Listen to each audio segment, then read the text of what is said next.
So in today's Jesus story, our guy is on his way to something else when he gets interrupted. Isn't that how life goes? The interruption is by a father begging for help for his troubled son. Listen for these ancient words.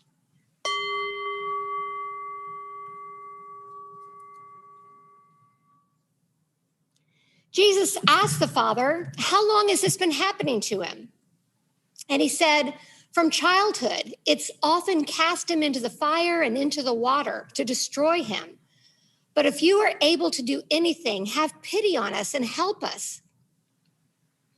Jesus said to him, if you are able, all things can be done for one who believes. Immediately, the father of the child cried out, I believe. Help my unbelief. This is ancient wisdom and holy word. Thanks be to all that is wise and holy. All creation is wisdom and holy word. All creation sings of wisdom and God. Hallelujah. So in many Christian churches, it is traditional on the Sunday after Easter to read one of the stories of Jesus appearing to the disciples after the resurrection. You might get the story of the two friends walking to Emmaus who meet Jesus on the road, but don't recognize him until he breaks the bread and gives it to them. Or you might get the story of Jesus showing up on the beach one morning and asking the fishermen to fry him up some fish for breakfast.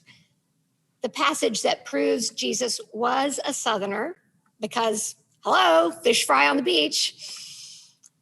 But the most common reading on this Sunday is the story of doubting Thomas, a phrase, by the way, that does not appear in the Bible. The story goes that Jesus shows up in a room where the doors and windows are all closed and locked and scares the bejesus out of his disciples who are cowering there. Now, as an aside, if the risen Jesus walks through walls, why are so many Christians determined to say that the risen Jesus was flesh and blood? It sounds kind of ghostly to me. On the other hand, the fish fry.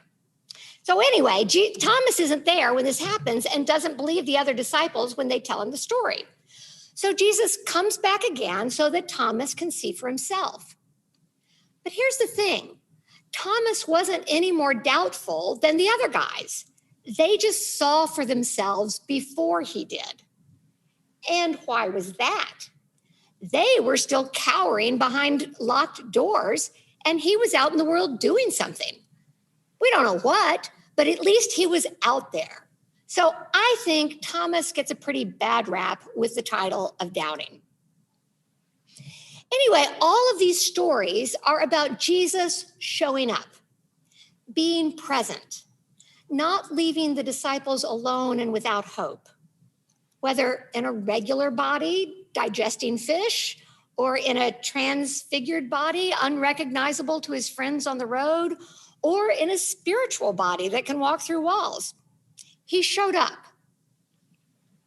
As we consider the idea of trust today, I've been thinking about who and what I trust, when and where I trust, what allows me to trust, opens me to trust, encourages me to be trustworthy. To become trust is to walk through the world open to the possibilities, to the possibility that all shall be well, to the possibility that there's more going on here than meets the eye, to the possibility that blessing is never far away. I spoke a while back of sinking into a deep depression in my late 20s. A few years after that, I became pastor of a small church in Rochester, New York. My husband, Rick, and I had delayed our wedding because of the depression, but had married the following spring. When I began my new job, we bought a 1920s colonial near the church, and once a month, we got together there with two other couples for a potluck meal and prayer. When the six of us started meeting, we didn't really know what we wanted from each other besides friendship and trust. Two members of the group were therapists, and we knew we didn't want group therapy, but we wanted to share the real stuff of our lives, not just the fun stories, but the hard stuff too. We wanted to do this somehow as spiritual companions. 4 of the 6 of us had been raised Catholic. 2 of them had become Buddhist. 1 had sojourned among the charismatics in her teens, and another was training to become an energy healer. We just started meeting with the simple trust that if we held each other in loving, prayerful energy, good stuff might happen. So we settled into this pattern of potluck dinners with good food, cheap wine, lots of laughter. We'd bemoan current politics or gossip about the neighbors or tell funny stories about our work week. And after a while, we'd move to the living room and get a little more serious. We shared our daily struggles, whether it was anger over an idiotic boss, or sadness dealing with parents, or worries about our money or careers, even the difficulties we were having in our marriages. We didn't try to fix each other. We mostly just listened, nodded, and held each other in silent meditation. Some of us were comfortable praying out loud for each other, and we tended to touch each other as we talked and prayed. It was hands-on friendship. One night, as we settled into our living room, I looked around at these friends, these trusted neighbors, a teacher, a writer, a substance abuse counselor, and I realized with some horror that I wanted to open up about what was really going on for me. I've been experiencing some anxiety recently. My voice shook as I started to talk, even though we'd all come to know some of the darker corners of each other's lives. It still took effort, to be honest. I have this antique hand mirror in my bedroom, and I don't have any memory of getting it. But I must have gotten it when my grandmother Evelyn died. And I never really paid any attention to it until recently. One morning, after a night of sleepless obsessing, I picked it up and I noticed a handwritten name on the back, Rose Miller. My friends were listening quietly as I was telling the story. Rose Miller was my great-grandmother, my father's mother's mother, and I never knew her, and I had never heard a word about her until I went through my depression a few years ago. I knew that my grandmother's father, an alcoholic, had left the family when the children were little, and that grandmother Evelyn and her brother had been sent off to live with different relatives to be raised. But I never knew that their mother, Rose, had a nervous breakdown of some sort. Later in life, she ended up down in Morganton at the state mental asylum, where she lived for years until her death. As I told the story, I could feel my friends sending peace in my direction, holding the story in their hearts. So I went on. Well, I feel a little crazy even saying this, but I think I'm cursed by having this mirror. Like, it ended up in my hands as a sign. My great-grandmother was insane. My grandmother was depressed her whole life. My father and his sister suffered depression, and now it's my turn. I'm going to be the mad one. It's not just that I'm feeling anxious or sleepless or obsessive right now, but that this is my lot in life. These are the cards I've been dealt. I'm going to be anxious and depressed for the rest of my life. Just one more woman in a long line of hopeless women that nobody really likes, and everybody's going to be relieved when I die, just like we were when my grandmother did. And by the time I got to that last line, I sobbed, and I realized with surprise how deeply this dread lived in my body. I carried around a barely suppressed panic that the depression that had descended unexpectedly at 29, and now the anxiety in my early 30s, was just a foretaste of a cursed and crazy life that I was going to lead, spiraling down into a dark abyss of unending pain and ultimate insanity. Nobody spoke for a minute as I let my fear just flow out. And then somebody said, "Let's lay hands on you now, okay?" And so these 5 friends came and gently placed their hands on my head and my back and my feet. I don't remember if anybody spoke. I remember I had tears just silently streaming down my face as I tried to stay open to their love. And then all of a sudden, I saw 2 figures standing a few feet away from me. They stood right at the bottom of the stairs, not far from the front door, a man and a woman looking directly at me with the kindest expressions imaginable. The woman was beautiful with long braided hair, about my age. She was dressed in clothes from the early 20th century, and I knew in an instant that she was Rose. I'd never seen a photo of Rose, but there was no doubt as to who she was. And she had this small smile on her face and a look of absolute contentment, bliss almost. And then next to her stood Jesus. I wish I could tell you exactly what he looked like, but I don't actually remember. I think at that moment, he looked sort of like the Sunday school images I'd grown up with, probably because he wanted me to recognize him. He had curly hair and a beard, but I mostly remember his eyes, which were looking into mine more deeply than I'd ever been looked at.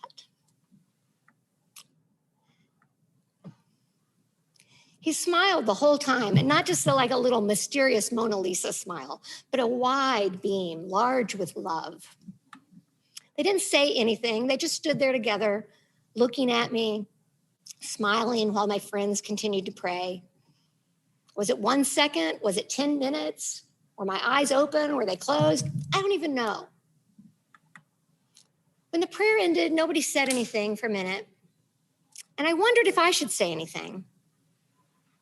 Almost afraid to meet the eyes of these completely normal people sitting in my living room, I started and said, Rose was here, and Jesus was with her, and they were standing there while you prayed.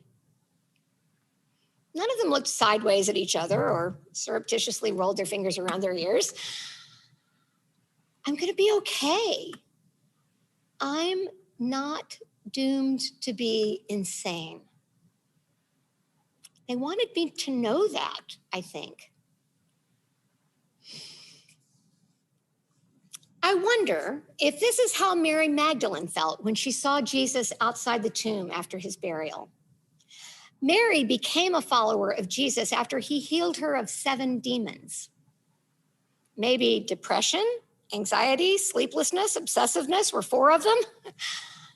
Whatever those demons had been, when they were gone, a grateful Mary left behind her life and went on the road with Jesus. Now, the 4 Gospels tell 4 different versions of Easter morning, but in each story, it's the women who go to the tomb and learn that Jesus isn't there. They're the first to see and the first to tell. Just as the Samaritan woman at the well had been the first evangelist, these women were the original resurrection preachers.